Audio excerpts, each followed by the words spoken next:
guys, I hope you guys are doing well and you're studying really hard for your exams.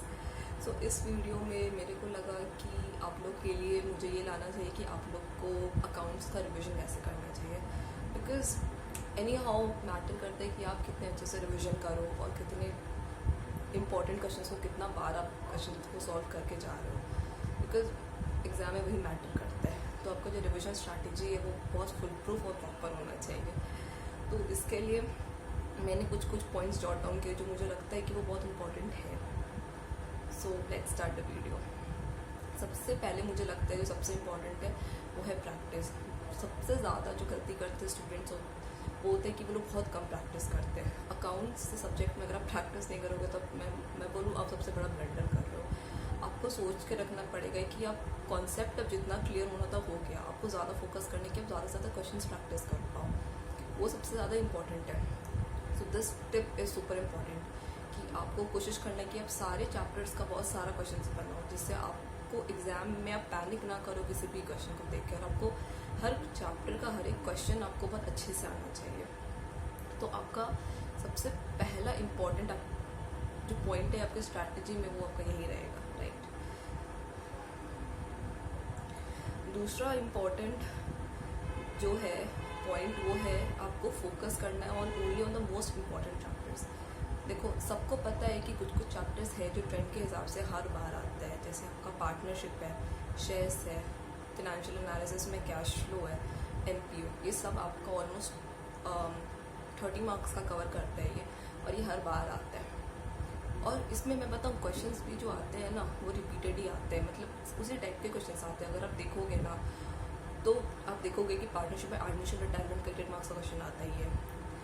Shares में आपका shares के entry वाला question आएगा ही, वो for future वाला। Financial analysis में कैश फ्लो का क्वेश्चन आएगा ही, एनपीओ का क्वेश्चन आएगा ही। तो अगर आपको पता है कि ये सारा क्वेश्चन आएगा तो क्यों ना आप इस क्वेश्चन पर ज़्यादा फोकस करो। और इनफैक्ट आपको तो कोशिश करना चाहिए कि अब ये सारे क्वेश्चन को आप पास्ट पेपर से सॉल्व करो, 10 ईयर्स लो और 10 ईयर्स से सॉल्व करो। मॉक क्वेश्चन जो होते हैं प्रीवियस ईयर्स के, आप सबसे क्वेश्चन को प्रैक्टिस करो।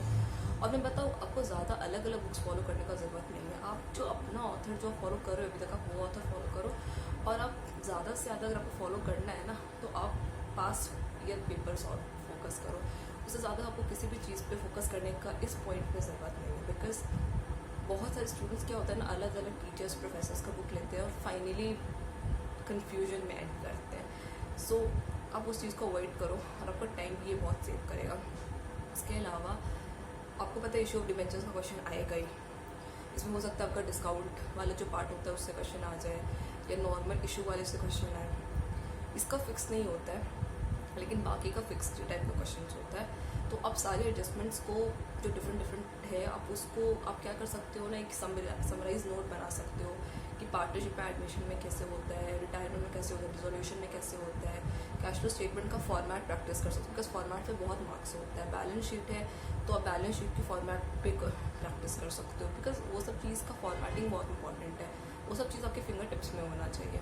तो आप ये सब चीज़ पे फोकस करो, राइट। तो मैंने भी बता दिया कि कौन कौन सा इंपॉर्टेंट चैप्टर्स है, और ये सब प्रोबेबली आप लोग को भी पता ही होगा अब तक। उसके अलावा मैंने ऐसे बताया कि पास्ट ईयर क्वेश्चंस इस तक की उस पर फोकस करो। दूसरा है कि जो मैंने बताया था समराइज नोट्स की, आप पार्टनरशिप कर रहे हो ना तो आप एडमिशन का जो पॉइंट्स हैं जितना को फोकस करना होता है, आप शेयर्स बना रहे हो फॉर फ्यूचर का जो रूल्स है आप वो एक जगह लिख लो, और आप वो सबको एवरीडे पढ़ोगे या फिर वंस इन अ व्हाइल पढ़ोगे ना तो आपको रिविजन करने में बहुत हेल्प करेगा। और ये क्या करेगा ना, आपको बार बार आपको बुक को गो थ्रू नहीं करना पड़ेगा नोट्स के लिए, आपका खुद का समराइज नोट्स होगा। आई यूज़ टू डू दिस और ये बहुत हेल्पफुल होता है। ट्रस्ट में एग्जाम के पहले तो बहुत हेल्पफुल होता है। आपको बुक से खोलना ही नहीं पड़ेगा, आप अपने क्या बोलते हैं इसको, सिर्फ क्वेश्चन प्रैक्टिस करके इसको पढ़ के भी जाओगे ना आप बहुत अच्छा कर लोगे। मैंने खुद 99 स्कोर किया अकाउंट्स में, और मैंने ऐसे ही पढ़ा था। उसके बाद तीसरा चीज़ जो मुझे लगता है बहुत इंपॉर्टेंट है वो एक प्रॉपर फॉर्मेट की। क्वेश्चंस का देखो आंसर में सब कर लेते हैं, लेकिन क्या डिस्टिंग्विश करेगा कि आपको 93, 94, 99, 100 आए, वो है आपका प्रॉपर फॉर्मेटिंग की। जो इन्विजिलेटर है वो एक मार्क्स भी ना काट पाए।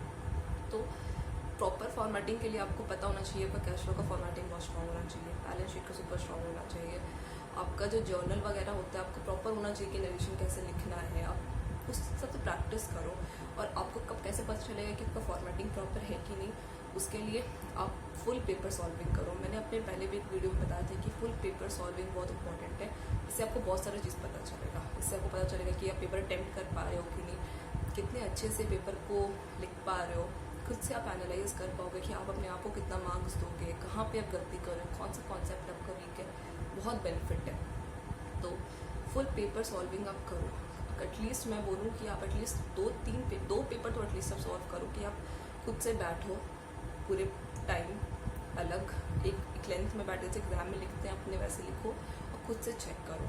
आपको बहुत इंसाइट्स मिलेगा, ट्रस्ट में। इस चीज़ में खुद ही चीज़ करती थी और ये बहुत हेल्पफुल होता है।